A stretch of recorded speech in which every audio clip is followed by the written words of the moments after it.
이렇게 할렐루야 찬양대의 목소리가 아름다운지 또 생음악으로 들어보니까 특별히 더 그런 것 같습니다.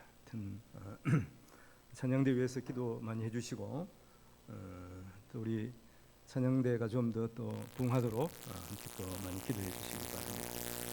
오늘 사명에 대한 부담과 기대해야 하는 제목인데요. 하나님께서 우리를 부르셨다 할 때 어떨 때 그런 말을 씁니까? 주로 이제 3번 정도 이렇게 생각을 먼저 할 수가 있죠. 맨 먼저는 하나님께 우리를 구원하시기 위해서 부르셨고, 또 그 다음에는 이게 이제 소명입니다. 또 하나님께서 우리에게 사명을 주시기 위해서 또 부르셨고, 그리고 또 하나님께서 우리의 육신의 삶이 끊어질 때, 우리의 육신의 호흡이 끊어질 때 하나님께서 우리를 부르셨다, 하늘에서 부르셨다 하는 의미로 소천 이런 말을 하나님께서 부르셨다 이렇게 쓰기도 합니다. 박강용 성도님이 소천하셨는데 특별히 또 그런 가운데서 하나님의 위로가 더욱더 충만하고 하나님의 은혜가 넘치기를 우리 성도님들 함께 기도해 주시기를 바랍니다. 하나님께서 우리를 부르셨다. 그 소명이죠. 소명. 말 그대로 소명인데, 그리고 소명은 또 사명하고 연관이 됩니다. 하나님 우리를 부르신 중요한 이유 가운데가 우리를 구원하시기 위해서 하나님 부르셨지만 또 우리에게 사명을 주시기 위해서 부르셨습니다. 그런 의미에서 소명자는 사명자다 이렇게 생각할 수가 있죠. 다 우리를 그렇게 부르셨어요.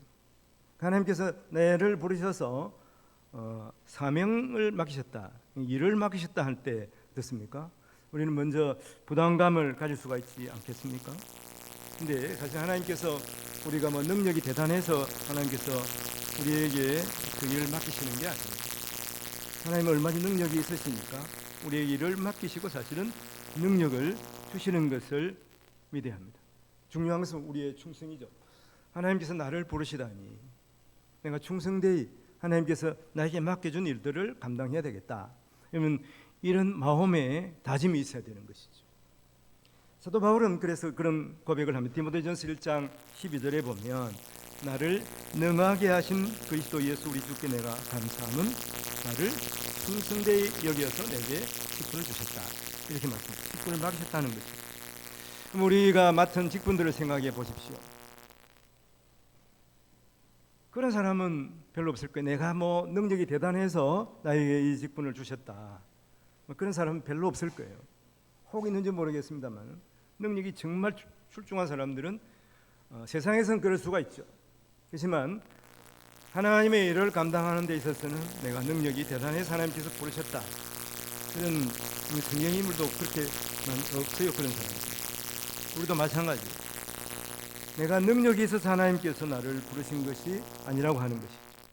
나 같은 것을 하나님께 택하여 주셔서 이 직분을 맡기시니, 이 일을 맡기시니 감사합니다. 그러면서 우리가 사명을 감당할 때 하나님께서 능력을 주시는 거예요. 힘을 주시는 거예요. 그래서 우리가 하나님께서 주신 그 직분을 더욱더 감사하게 생각하면서 그 직분을 또 감당할 수가 있는 거예요. 내가 능력이 대단해서 일을 한다. 그렇게 생각하면 오래 못 갑니다. 조금 가다가 망해요. 잘 되면은 왜 망하냐? 교만해서 망해요. 안 되면은 실망해서 망하는 것입니다. 그런 의미에서 하나님께서 모든 예수 믿는 사람들에게 사명을 주셨다고 생각하면 우리는 먼저 그 사명에 대한 부담감을 극복해야 한다 하는 것이죠. 오늘 본문에 보면 열왕기하 2장 2절 상반절에 보면 엘리야가 엘리사에 이르되 청하건대 너는 여기 머물라 여호와께서 나를 베델로 보내시니, 이걸 상징적으로 보면 나는 베델에 가서 사명을 감당할 텐데 너는 그냥 여기 있으라 이런 말이잖아요. 오늘 이제 이 본문은 엘리야가 엘리사에게 하는 말이에요. 그러면 엘리야와 엘리사의 관계, 스승과 제자의 관계죠. 한편 하나님께서 주신 사명을 이어서 받은 그런 사람으로 우리가 알고 있지 않습니까? 마치 이제 그 앞에 있었던 모세와 그 다음에 여호수아의 관계를 생각할 수가 있습니다. 하나님께서는 모세를 택하셔서 위대하게 하셨어요. 모세는 애굽에서 10가지 재앙을 통해서 하나님의 역사를 애굽 사람들이 보여주었습니다. 그리고 이스라엘 백성들을 이끌고 홍해를 건너서 이제 가나안 땅 나와서 40년 동안 그들과 함께 했잖아요. 그러나 모세가 처음 하나님의 부름을 받았을 때 얼마나 부담감을 느꼈는지 모릅니다. 출애굽기 4장 13절에 보면 모세가 이렇게 말합니다. 모세가 이르되 오 주여 보낼 만한 자를 보내소서. 나를 보내지 마시고 정말 능력 있는 사람, 그 사람을 보내달라고 하는 것이죠. 자기가 능력이 없다는 거예요. 무능하다는 거예요. 나는 이 일을 감당할 수 없다고 하는 거예요. 하나님께서 얼마나 갑갑하시겠습니까? 너에게 너를 택해서 내가 능력을 주고 그 일을 하게 할 것이다. 그리고 사실은 하나님께서 40년 동안 모세를 훈련하실 거예요. 광야에서. 근데 모세는 자기의 겉모습만 보고 지금 나이가 80대였으니까 내가 뭘 할 수 있겠습니까? 그리고 아마 말도 그렇게 하여튼 잘하지 못한 것 같아요. 저처럼 좀 뜨듬인 줄도 모릅니다. 그래서 하나님께서 야, 네 형 아론이 있잖아. 아론까지 내가 붙여줄게. 하나님께서 그러시면서 모세를 사용하신 것입니다. 위대한 지도자 모세. 그도 처음에 엄청난 부담감을 느꼈다는 것입니다. 모세의 뒤를 이은 여호수아도 마찬가지입니다. 그 위대한 지도자 모세가 죽었어요. 그 뒤를 이어서 이제 이스라엘 백성들, 참 말도 안 듣고 이렇게 불평불만이 많은 이스라엘 백성들, 그러나 40년 동안 나름대로 훈련을 하나님이 시켰거든요. 그들을 이끌고 가나안 땅에 들어가야 합니다. 모세의 뒤를 이은 여호수아도 엄청난 부담감을 느꼈습니다. 하나님께서 그에게 말씀해 주시는 내용이 여호수아 1장부터 이제 하나님께서 말씀해 주시는 거예요. 7절에 보면 오직 강하고 극히 담대하여 중 모세가 네게 명령한 율법을 다 지켜 행하고 우로나 좌로나 치우치지 말라. 그리하면 어디로 가든지 무슨 상황에서도 내가 너를 형통하게 하겠다. 하나님께 이렇게 약속을 해주신 것입니다. 치우치지 말아라. 말씀만 따라가라 하는 것이죠. 그래서 하나님의 말씀을 따라 행하면서 여호수아는 하나님의 백성들로 가나안 땅에 들어가게 하고 12지파를 나눠줍니다. 그러니까 하나님의 구원의 역사를 모세가 시작했지만 여호수아가 완성한 것이죠. 성도인 우리가 하나님이 주신 사명을 감당해 나가는 것은 결코 쉽지가 않습니다. 그래서 부담감을 느낄 수가 있어요. 우리가 삶을 살아가면서 이 세상을 살아가면서 하나님께서 주신 사명을 감당하는 것이 결코 녹록하지가 않다. 너무 가볍게 생각하면 안 돼요. 수월하게 생각해도 안 됩니다. 오늘 본문에서 보면 자기 뒤를 따라오려고 하는 엘리사에게 엘리야는 여러 번마다 똑같은 말을 계속하는 거예요. 여기 머물라. 자기 뒤를 이어 선지자의 길을 가야 하는 엘리사에게 왜 그럴까요? 처음에 하나님께서 엘리사를 택하여 너 뒤를 잇게 하라 말씀하셨어요. 그러나 엘리야는 계속 엘리사에게 강조하는 거예요. 네가 원치 않으면 지금이라도 그 일을 못하겠다고 하라. 그만둔다고 해라 하는 거예요. 따라오지 마라 하는 거예요. 왜 엘리야가 엘리사에게 이렇게 강력하게 그 사명에 대해서 생각 다시 하게 하신 것일까? 엘리야는 또 위대한 선지자입니다. 모세가 또 위대한 지도자처럼 예수님께서 그 베나산상에서 누구 딱 만납니까? 모세와 엘리야를 만나잖아요. 엘리야가 북이스라엘 하나님 부르심을 받고 사역한 상황을 생각해 보십시오. 그에게 영광스러운 경우도 있었습니다. 바알과 아세라 목상의 우상 선자들과 대결을 벌여서 하늘에서 불이 내려와서 그 제단을 태우게 했습니다. 그러나 이스라엘 기근이 임할 때 또 하나님께서 그를 사르밧 가부의 집에서 이제 공개하신 그런 내용도 있습니다. 그러나 많은 경우에 있어서 엘리야는 끊임없이 이 아합이 자기를 죽이려고 하는 그러한 가운데에서 도망 다닌 것을 알 수가 있습니다. 그리고 하나님의 산 호렙까지 도망을 갔습니다. 그리고 그가 하는 말이 무엇입니까? 하나님께 이제 되었으니 내 목숨을 거두어 주옵소서. 나는 내 조상보다 나은 게 없습니다. 나는 별 볼 없는 사랑입니다. 스스로 보니까 그래요. 이제 내 생명을 취하시옵소서. 여러분 얼마나 힘들었으면 하나님 앞에 이런 그런 하소연을 하겠습니까? 그리고 그 일생을 보면 평생 보면 가난하게 살아 도망 다니면서 산 그런 모습이에요. 사실 그의 마지막 모습, 뭐 털옷 입고 가죽옷 입고 뭐 그런 상황들, 그러면 그게 뭐 대단해 보이지만 사실은 가장 초라한 모습. 그리고 중요한 것은 많은 백성들이 그의 편이 아니었어요. 그가 하나님의 선지자인 줄 알면서도 그들은 이 권력의 편에 있었습니다. 부의 편에 있었어요. 왕의 편에 있어서 그가 하나님께서 행하시는 놀라운 일을 보여주었지만 백성들은 돌아오지 않았습니다. 그렇게 그는 엘리사에게 말하고 있는 것이죠. 아마 엘리야가 번아웃한 것은 하나님께서 이런 놀라운 표적을 보여줬으면 이제 이사벨이 꼼짝 못할 줄 알았는데 그 걱정을 부리고 죽이었다고 합니다. 이제 이 정도 하나님께서 하늘에서 불을 내려서 그 제단을 태우셨으면 백성들이 이제 하나님이 온 이스라엘을 다스리시는 온 세상을 다스리는 하나님인 줄 알아야 되는데 이스라엘 백성들은 조금 그런 것 같다가 또 변해가지고 또 왕의 권력을 따르고 왕의 뒤를 따라서 우상을 섬기며 살아가는 거예요. 이런 모습 기가 차지 않겠습니까? 엘리야가. 그래서 이건 너무나 힘들다 이렇게 생각했어요. 엘리사가 그런 고통을 당해한다고 생각하기 때문에 엘리사에게 다시 다짐을 받고 있는 그런 상황이라고 우리가 이 성경에서 볼 수가 있는 거예요. 따라오지 말라 하는, 머물라 하는 것은 무엇입니까? 우리가 큰 각오를 하고 이제 선지자의 길을 가야 한다 하는 것입니다. 우리가 명심해야 하는 것이죠.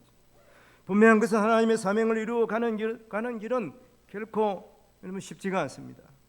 고통스럽고 외롭습니다. 그러나 진리를 본 자, 하나님의 마음과 하나님의 권능을 아는 자는 모든 어려움에도 불구하고 결단하는 자예요. 하나님이 나에게 사명을 주셨구나. 내가 생명을 다해서 나에게 주신 사명을 감당해야 되겠다고 각오를 해야 되는 것이죠. 무리와 제자가 있지 않습니까? 예수님께서 오병이의 기적을 행하실 때 수많은 사람이 예수를 따랐습니다. 예수님께서 말씀합니다. 나를 따르는 자는 자기를 부인하고 자기 십자가를 지고 나를 따르라. 그러자 사람들이 떠났어요. 예수님께서 스스로를 가리켜서 이렇게 말씀하십니다. 요한복음 6장 58절에 보면 이것은 하늘에서 내려온 떡이니 조상들이 먹고도 죽은 것과 같이 아니하여 이 떡을 먹는 자는 영원히 살리라. 이것은 자기를 떡에 비유하신 것이죠. 많은 사람들이 도대체 무슨 말을 하는 거야? 예수님 말을 이해하지 못하고 자기가 생명의 떡이라 그러고 나를 먹어야 된다고 그러고 사람들이 이해를 못하는 거예요. 그래서 예수님을 떠나갔습니다. 이제 12제자만 남았어요. 예수님께서 제자들에게 말씀하십니다. 너희도 가르느냐? 베드로가 말합니다. 요한복음 6장 68절에 보면 시몬 베드로가 대답하여 주여 영생의 말씀이 주께 있사오니 우리가 누구에게로 가오리이까? 참 진리를 알고 예수님의 마음을 알고 그 예수님의 말씀이 참 진리인 것을 안 베드로는 이렇게 고백하는 것이죠. 내가 기꺼이 내 생명을 바쳤어도 주님께 충성하겠습니다.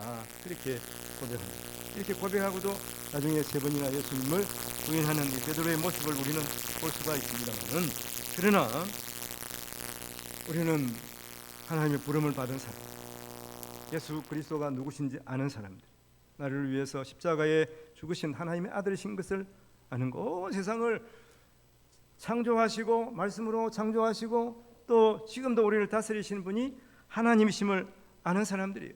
하나님이 그 아들을 보내서 우리를 위해서 죽기까지 우리를 사랑하신 분이신 것을 우리가, 하나님이 우리의 아버지신 것을 우리가 아는 자들이죠. 생명의 줄 우리는 만났습니다.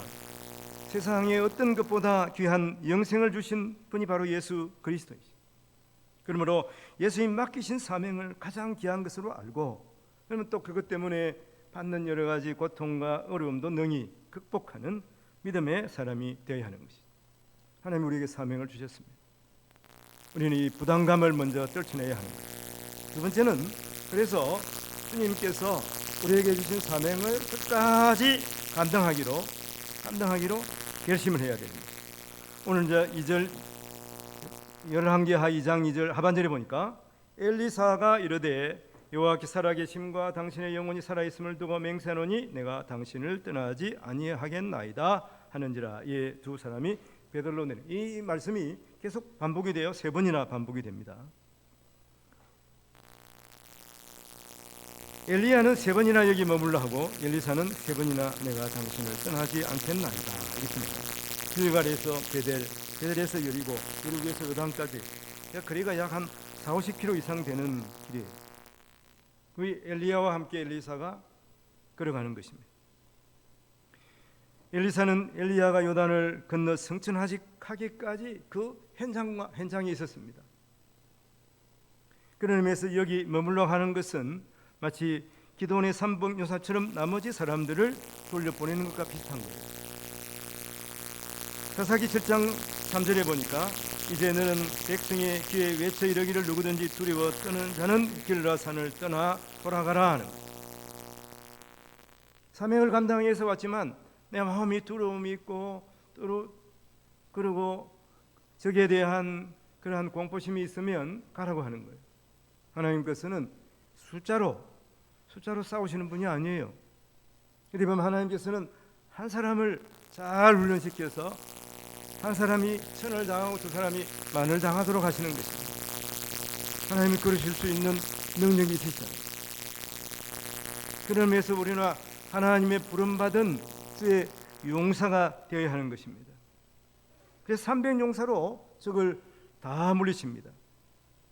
수만 명이 되는 적을 물리치는 이러한 기드온의 일들을 볼 수가 있지 않겠습니까? 그래서 지금 힘들어 못하겠다, 두렵다, 그것이 되겠느냐 하고 불평하고 회의적 반응을 보이는 사람들은 다 돌려보낸 것을 알 수가 있습니다. 하나님께서는 충성된 일꾼을 찾으시고 그 일이 힘들어도 나를 택하신 하나님께 감사하면서 그리고 주님을 따라서 그 사명을 감당하겠습니다, 그렇게 생각하는, 그렇게 각오하는, 그렇게 결심하는 그 한 사람을 통해서 하나님께서는 하나님의 위대한 일을 이루어 가시는 것을 우리가 알 수가 있습니다. 다 직분을 받았어요. 다 하나님께서 주신 사명을 받았지만 그 사명받은 그 사람들의 모습은 천차만별입니다. 우리가 이것은 분명히 알 수가 있습니다. 이것은 결정적인 순간에, 힘든 순간에 드러나는 거예요. 힘들면 하지 못하겠다 하는 거예요. 오래 지속하다 보면 또 지치게 됩니다. 그래서 처음에는 내가 열심히 하는 것 같지만 시간이 지나면 그러지 못하는 거예요. 그래서 하나님의 은혜가 얼마나 큼을 우리가 항상 마음속에 생각을 해봐야 되는 거예요. 그 부담감을 내려놓고 먼저 하나님께서 나에게 베푸신 은혜를 먼저 생각해야 돼요. 너무 책임감만 가지고 그 일을 잘 감당하기는 너무 힘이 들어요. 그러므로 우리는 더욱더 하나님 앞에 감사하면서 내가 처음 직분을 받은 그때 그 초심으로 돌아오자 하는, 초심을 점검해보는 마음이 필요하다 하는 것이죠. 내가 처음 예수를 만났을 때, 내가 처음 직분을 맡았을 때 그 감격과 그 기쁨을 우리가 다시 한번 상기시켜 봐야 하는 것이죠. 이런 세월이 흐르면 그 감격이 희박해지고 은혜를 잊어버리기가 쉽다고 하는 것이죠. 처음 직분을 맡았을 때도 그렇습니다. 직분이 주께서 주신 고귀한 직분임을 알고 충성하고 봉사하지만 세월이 흘러가면은 하나님의 은혜는 잊어버리고 그럼 자기가 세상에서 받는, 다른 사람에게서 또 얻는 그러한 유익과 또 그 영광만 취하고 있는가, 있지는 않는가, 우리 자신들을 돌아봐야 하는 것입니다. 하나님이 주신 사명을 결코 우리는 쉽게 생각해서는 안 되는 것입니다. 엘리사가 엘리야의 뒤를 이어서 제약이 강력한 그 이스라엘의 주의 말씀을 전해야 하는 것, 또 세상의 우상과 싸워야 하는 것입니다. 수많은 고난과 도전, 또 왕의 핍박과 박해가 기다리고 있었습니다. 그러나 끝까지 사명을 감당하려고 할 때 시험과 도전은 더욱 확고한 사명자로 또 자리매김할수록 할 수 있도록 도우는 것이죠. 이것은 요한계시록에서 보면 사도 요한을 통해서 알 수 있습니다. 요한계시록 2장 10절에 보면 너는 장차 받을 고난을 두려워하지 말라. 볼지어다 마귀가 장차 너희 가운데에서 몇 사람을 옥에 던져 시험을 받게 하리니 너희가 10일 동안 환난을 받으리라.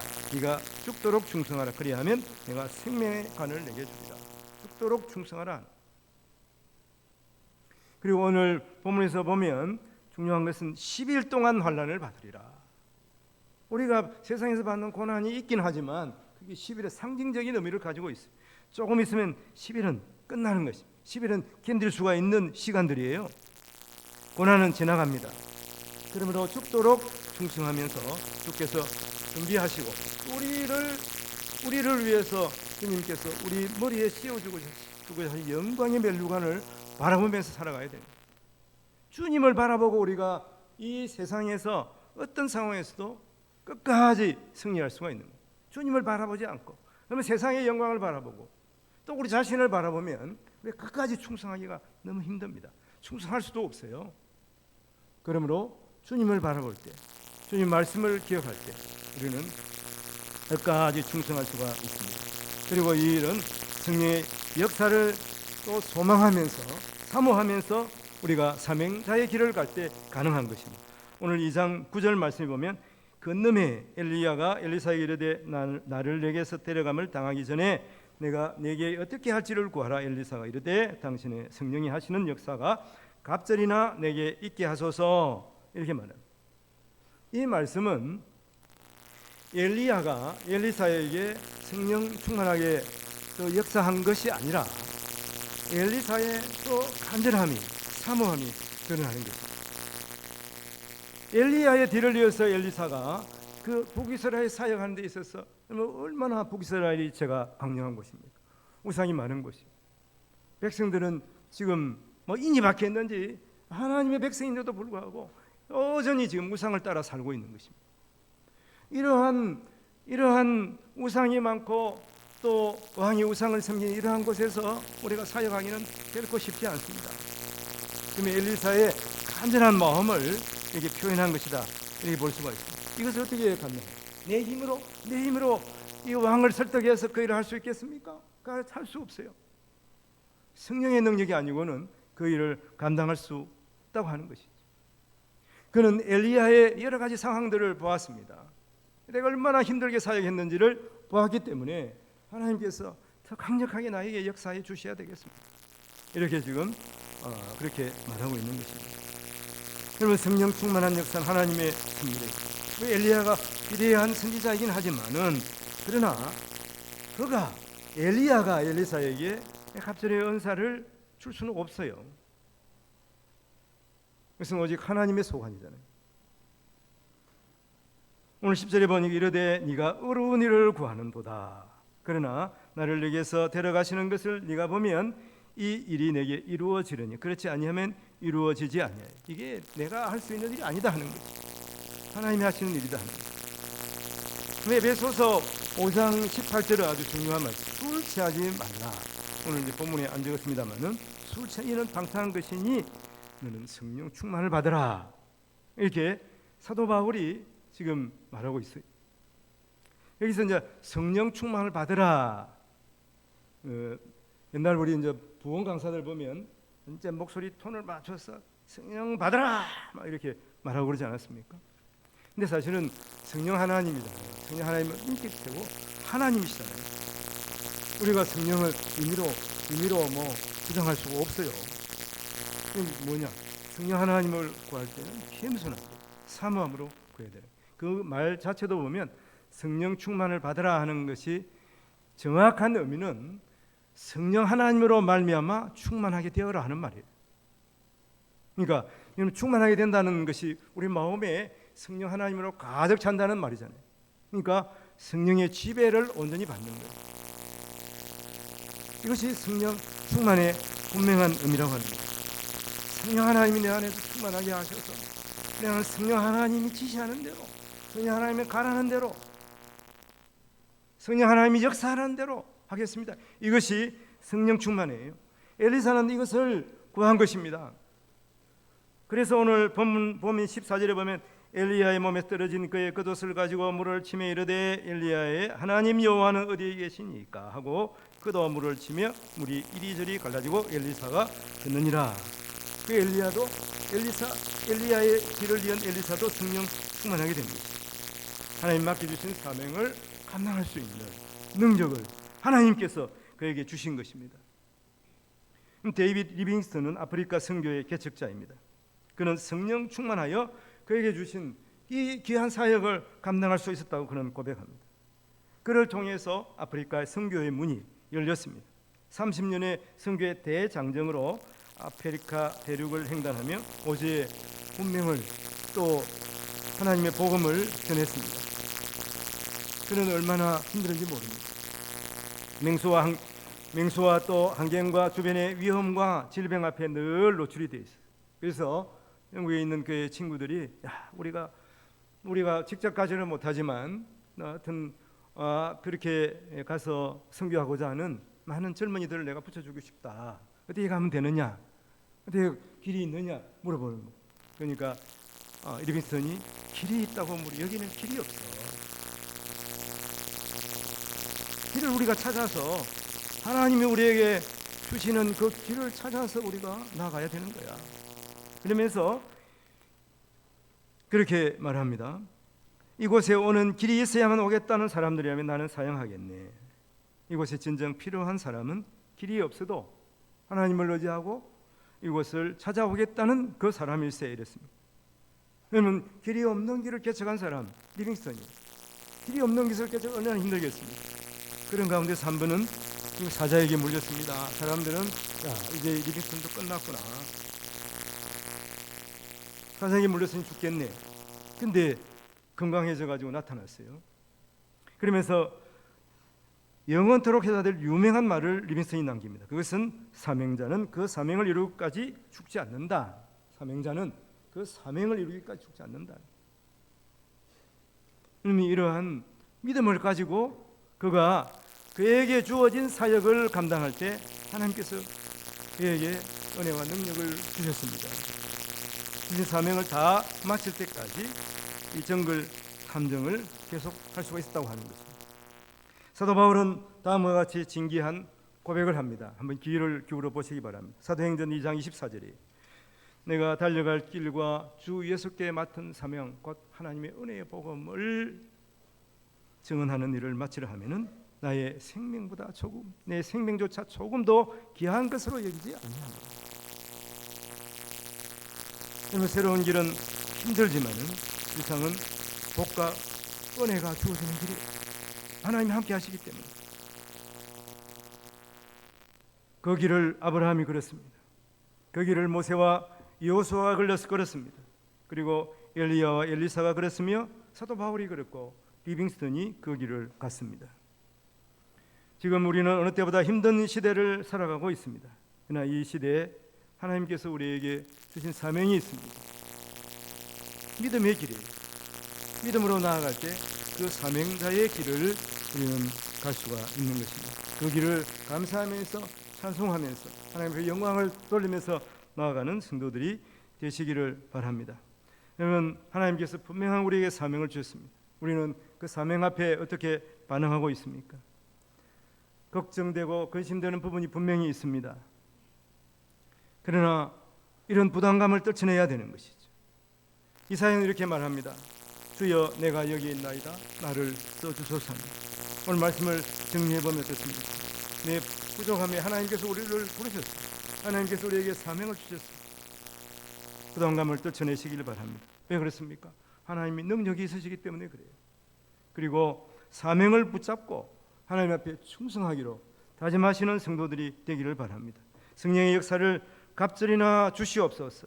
갈망하는 성도들이 되어서 그러면 성령의 충만한 역사로 우리에게 주어진 사명을 끝까지 잘 감당함으로 하나님께서 생명의 멸류관, 영광의 멸류관을 우리에게 씌워주실 것을 분명히 믿으며 주님 부르신 그날까지 하나님 앞에 충성하는 우리 모든 성도들이 되시기를 주님의 이름으로 축원을 드립니다. 기도하겠습니다.